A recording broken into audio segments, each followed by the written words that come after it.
இவன் வாக்கு தத்தத்தை சந்தேகப்படவே இல்லை. கர்த்தர் என்ன வாக்கு பண்ணாரு? உன்னை நான் பெரிய ஜாதி ஆக்குவேன், அநேக நாடுகளுக்கு நீ தகப்பனாவாய்.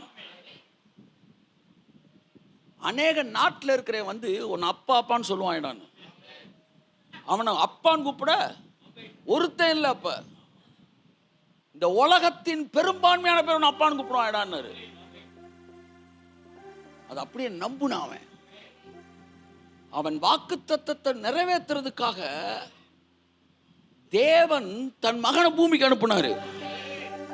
அவர் ஏன் தெரியுமா அனுப்புனாரு? அவர் மூலமா உலகத்தில் இருக்கவங்க அவருக்கு பிள்ளைகளாகி, அதன் மூலமாய் அவர் ஆபிரகாம் சந்ததியில் வந்தனால ஆபிரகாமுக்கு பிள்ளைகளாக்குவேன் என்று சொன்ன வாக்கு தத்தத்தை நிறைவேற்றுவதற்கு இயேசு பூமிக்கு வந்து எல்லாரையும் பிள்ளையாக்கி தன் மூலமாய் ஆபிரகாமுக்கு பிள்ளையாக்கினார்.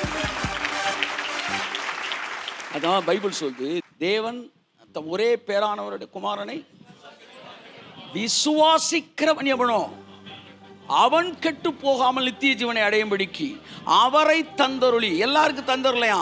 தன்னை விசுவாசிக்கிறவன் எவனோ அவன் கெட்டு போக கூடாது என்பதற்காக தன் சொந்த பிள்ளை அனுப்பினான்.